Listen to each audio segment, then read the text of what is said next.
This is a good list that I've put together, inspired by a couple of others and my own contribution, and I'd like to share this list with you. First, learning the power of purpose. A person who has purpose in their life, they have something to go for, some meaning. One writer described it, for some people it becomes a magnificent obsession. And for you and I, maybe it doesn't need to be that dramatic as a magnificent obsession. But it has to be something that does something to us, something that pulls us, especially into the future. You know, there are many influences on us. One is the influence of the past. Some people are always pulled back by the past. Some people are always pulled aside by the distractions. But here's what's powerful. If you have a list of high purpose in your life, it pulls you toward the future. And the more powerful the purpose is, the stronger it pulls. And here's the other great advantage if you have purpose for the future. It pulls you through all kinds of challenges and all kinds of difficulties. If you don't have these strong purposes for the future, it's easy to get swallowed by a bad day. It's easy to be almost annihilated by a poor month. And it's easy sometimes to almost disappear beneath the waves of a year that goes backwards if you don't have something to pull you beyond that year.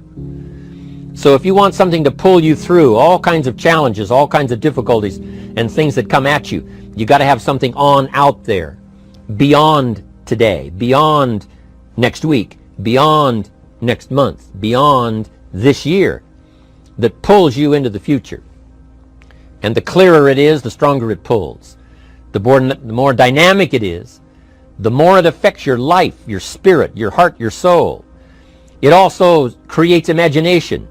It gets your mind working on how to achieve that purpose. And if your mind will work, and if your heart works, and if your spirit works, and if you have good input, like good ideas, I'm telling you, there isn't anything you can't accomplish.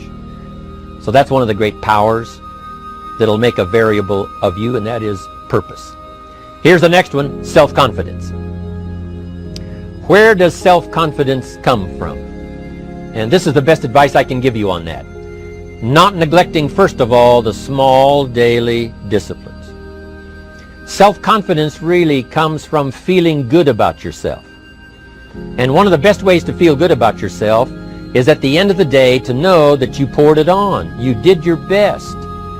If you conducted a meeting, you did the best you could. If you made a phone call, it was the best phone call you could possibly make. If you wrote a letter, it wasn't a casual letter, it was your best letter. At the end of those kind of days, when you feel good about yourself, self-confidence starts to rise.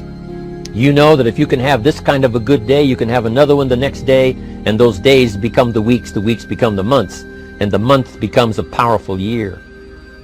Self-confidence comes from the lack of neglect. If you will not neglect to do the small daily disciplines, that's where self-confidence comes from. Part of good health is self-confidence. I know I'm going to be healthy. I take the Herbalife products. I eat the apple a day. I walk around the block. I do the jogging on the beach. At the end of the day, when you've really poured it on and you've done all the stuff, self-confidence grows. That self-confidence affects your health. It affects your future. It affects your psyche. So this is true. One of the great powers is self-confidence. Self-confidence means willingness to do whatever it takes to achieve. Some people say, well, I'll do it for a little while and see what happens. You know, I'll try a couple of things. If that doesn't work, I'm out of here. And all of us know that that kind of person doesn't have much of a future. But if you're willing to do whatever it takes, if I have to learn a couple of things, I will learn those things. If I got to learn 5 or 6 things, I'll learn all 6. If I have to take an extra class, I'll take an extra class. If I've got to read the books, I'll read the books. If I have to consult with people who know more than I know, I will do the necessary consulting. Whatever it takes, I will do. That starts to develop unbelievable self-confidence. Self-confidence also comes from the ability to rise above your circumstances. To rise above what happens, the petty little things, the discouraging things that would sink everyone else's ship except yours, that would cause someone else to quit early in the day, but you keep going. That kind of willingness to overcome all circumstances, whether it's the little challenges or the big challenges. If you're willing to do that, I promise you, this kind of power will work for you, and in you, the variable, it'll make a difference. The third on the list I had was enthusiasm. And here's what I wrote about enthusiasm. Enthusiasm that's powerful is mostly enthusiasm that is enthusiasm inside, 90%, 10% outside. We all know what the enthusiasm is like when somebody lets us see their enthusiasm, which is like the 90%, and only 10% of it is inside. But the enthusiasm that really affects people is not just being loud, but the enthusiasm that runs deep, the enthusiasm that comes from deep inside, created by self-confidence, created by purpose, created by genuine willingness to help other people. That kind of enthusiasm, knowing that you're going to get the job done, knowing you're going to affect people, knowing you're going to have testimonials flowing in from all kinds of directions. That kind of enthusiasm. A lot of it is quiet. A lot of it is unheard. And the 10% that's heard, it rings a bell. People call it genuine enthusiasm because they know that what you say in the outward display of your enthusiasm is only a small tip of the iceberg of the enthusiasm you feel inside that really motivates you to do the best job you can. Next on my list to help you become the powerful variable is expertise. Wanting to excel in all of the skills and settling for nothing less than an outstanding performance. If you're willing to be the best in your field, if you're willing to demand of yourself excellence in skills, to be the best that you can possibly be. In the training, do the best you possibly can. In doing a workshop, do the best you possibly can. Developing the skills of using your personality, developing the skills of language, developing the skills of influence, developing the skills of organizing. If you're willing to be an expert in all of the skills, Herbalife has the way for you to invest those skills and not only make a handsome living, not only make a lot of money, but if you would so desire and if it would be your purpose, a chance to make your fortune. Expertise, excellence in skills. Here was the next one on my list, making a powerful contribution to you, the variable, and that is preparation. Well prepared. And preparation, of course, involves a whole lot of things. A big share of our life is preparing, getting ready. When we go to the first grade in school, we're just preparing for the second grade. After we've finished 2 grades, the 2 grades prepare us for number 3. Sometimes it seems like a long, excruciating time. And the time will just seem like it'll never come when we can finally have the performance that we really want. But it takes time to prepare. It takes time to get ready. And the decisions you make in the preparation time, those are the decisions that last for a lifetime. Preparing to have a good day. It's that preparing, maybe the night before, maybe the couple of days before the day that you're going to put everything together. The preparation for a meeting means that you've taken it serious. The preparation for doing a workshop means you're serious about the workshop. You want to make the best contribution. That kind of preparation is important. But here's preparation that's very vital, and that is to prepare yourself for success. Life seemingly does not wish to waste success on the unprepared. Life says, why waste a fortune on this person? They're not prepared to do the right things with it. They're not prepared to use it wisely. If a fortune was bestowed upon this unprepared person, it would probably be wasted. The people that could have been touched won't be touched. What could have been done won't be done because this fortune will have been wasted on the unprepared person. So not only look for fortune, not only look for the promise, but prepare yourself and ask of yourself, what can I do to make myself ready? Because remember, life was designed not to give us what we want, not to give us what we need, but life was designed to give us what we deserve. Every value in life must be paid for, and those that pay are the ones that get it. It says those that give receive. Someone says, I wish to receive, I wish to receive. You don't have to concentrate on receiving. Just become a good giver. It says those that search will find. Someone says, well, I need to find some good ideas to help change my life for the future. Then to find good ideas, that doesn't come because you need them. It comes because you search for them. If you want good ideas, you got to go after them. You got to go to the class, you got to go to the workshop, you got to go to the training, go to the book, right? You got to go to the journal, right? Go where good ideas are being taught. Go searching, go looking, because good ideas are not going to be wasted on those that are not seeking, searching, well prepared. So, prepare yourself to be ready for fortune when it comes, to be ready for challenge when it comes, to be ready for opportunity when it comes. Opportunity comes along and passes by the person that is not well prepared. I want to prepare myself this year for next year. Yes, I wish to be effective this year, but I'm also thinking of ways, how could I be better? How could my ideas be more powerful? How could they be sharper, more clear? How could I reach some people next year that I perhaps can't reach this year? I haven't reached deep enough into my own soul to affect some people. Some people just pass by and say, hey, what a good speech. But how could I make it stronger than that, deeper than that, more powerful than that? I cannot be as powerful as I could be next year. You know, you can't go to the 10th grade in the 5th grade. You just got to go through the grades. But the more you are prepared, when the 10th grade finally comes, now you can cash in and get 2 times, 3 times, 5 times more value from it by being prepared. I want to do my best this year for Herbalife, but I also want to get ready for next year, 1999. And then when the year 2000 comes, at the turn of the century, I want to be well equipped by language, by instinct, by temperament, by personality, by influence, to really be valuable the year 2000, 2001, 2, 3, 4, 5. That's my goal. I'm sure it's your goal. Now here's the next one. There's great power in self-reliance. Self-reliance means you simply look mostly to yourself. It would be nice if someone just gave you this, gave you this, gave you this. It would be nice if everyone did their job exactly as they're supposed to do it. But here's what you've got to do. Primarily rely on yourself.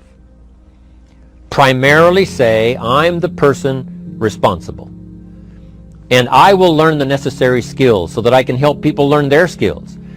If I need lots of people to do certain things to build my organization, that is what I must have. But I've got to be the final backstop. I've got to be the final one that people can rely on. So that if this is missed and this is missed, I can catch up. I can fill the gap. I can do the job. We have to do it when we conduct meetings. We have to do it when we conduct training. We have to do it when we're in a class of just a few. What someone might have missed, we're there to fill in. Self-reliance. Primarily, we're learning to count on yourself. So that you can do this. Never complain and never explain. Here's the next key power, and that's image. There's many parts to image. The image that others see you as. The image you have with other people. And it's very important how other people see you. If they don't see you as a leader, chances are they won't pay attention. If they don't see you as being in control, chances are they won't have the trust. If they don't see you as knowing where you're going, what you want to accomplish, they probably won't follow. But if people can see you, if you have the image of someone that's in charge, in control of your life, your future, your destiny, in control of the situation, if they see that, that kind of image is powerful. It helps to win the day. It attracts other people. People want to be around people that are in control, that are powerful, but they know how to use their power. Influential, but they know how to use their influence. That kind of image is important. But here's a very important image, and that is your image of your itself. The way you dress, the way you talk, the way you think, your capacity for learning, all of that is an important image that you have of yourself. The image that you have that if it needs to be learned, you could learn it. If there's a book that needs to be mastered, you could master it. If there's a skill that needs to be learned, why couldn't you get busy now and learn that skill? That kind of self-image, that I am continually trying my best to be the best I can. Because one of the most important places you have to look is into the future, yes. You got to look into the past, yes. You've got to look around, yes. But one of the most important places you have to look is in the mirror.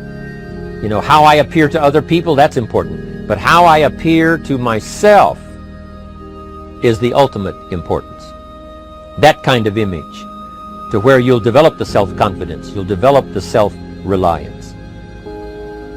Now here's another one in my rather short list. The next word is character.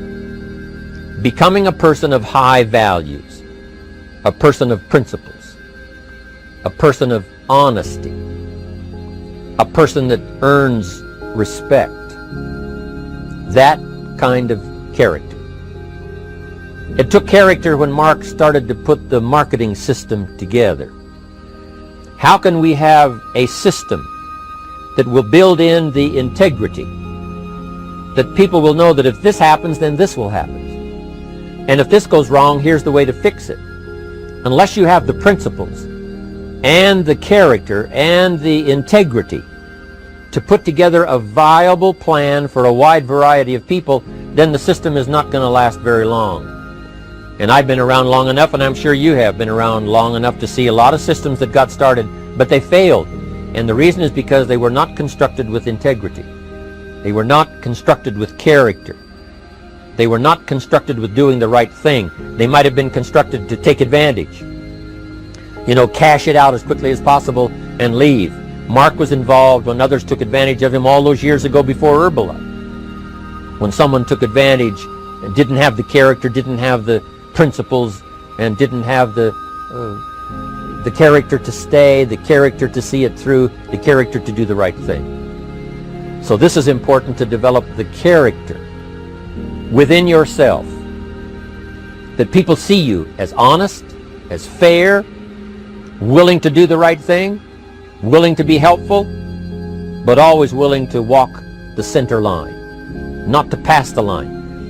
When we come to an opportunity like Herbalife, especially multi-level network marketing, it is so dynamic, it is so powerful, and it is so possible in fortune making that sometimes people want to speed up the process by cutting the corners, by neglecting to do the right things, you know, to cheat a little here, you know, cross the line just a little bit, because then, you know, it'll grow faster and you can cash in quicker. Not necessary here. Doing Herbalife right will build your fortune longer and stronger than trying to cut the corners and not doing it right. If we'll have the integrity that Mark had when he started it, and keep perpetuating that we will do the right thing by the marketing system, the right thing by a distributor who has a customer and they take care of that customer belongs to that distributor. That kind of integrity in the marketing system, the kind of integrity we have among each other, the kind of character we have to rely on each other, because here's what we cannot do. We cannot do this by ourselves. Mark's got to count on me. I've got to count on Mark. We've got to count on the president's team. The president's team has to count on the chairman's club for advice and counsel. We have to count on the millionaire team, the tabulator team, the world team. We've got to count on the distributor. We've got to count on the distributor giving the right message to the potential customers. We've got to count on the distributor giving wise counsel to the new recruit, teaching them the right way, the Herbalife way, the principled way, the character way. Vitally important. Building and developing your own character. Now here's another one. It's called self-discipline. Self-discipline, all of us have a challenge with that. Because sometimes it's easy, and especially if you're working hard, doing the best you can, it's easy sometimes to let up and let it go. But remember, So many people, especially now that we're as big as we are around the world, are counting on what we do. At home office, they have to be careful. They have to be disciplined. It's easy for the person who ships the product from Herbalife says, oh, well, I'll wait until tomorrow to ship it. And then they go home and sleep like a baby. But the distributor who's waiting for that product doesn't sleep that night, or doesn't sleep when the product doesn't show on time. But if everybody will have the discipline to say, I will do the best job I can. I will make mistakes, of course, because we're all human, but I'll try to remedy those mistakes and do the best job I can. That kind of self-discipline that understands how important your part is in all of the functions that work. Coming to work on the set here, HBN, there's so many people that play a part. And each one of the parts that are played is necessary to put on the broadcast, make it viable, make it real, make it powerful. Any couple of them missing, and it would be a disaster. But all of it put together, and it works like a charm. Each person developing the self-discipline to do their part, do their job. Here's one more, and that is the power of extraordinary performance and demanding of yourself excellent results. This is so important. If you want to live extraordinary, you must do extraordinary. If you want an extraordinary income, you must do extraordinary things. If you want an extraordinary fortune, you must go with the demands of what it takes to have that fortune.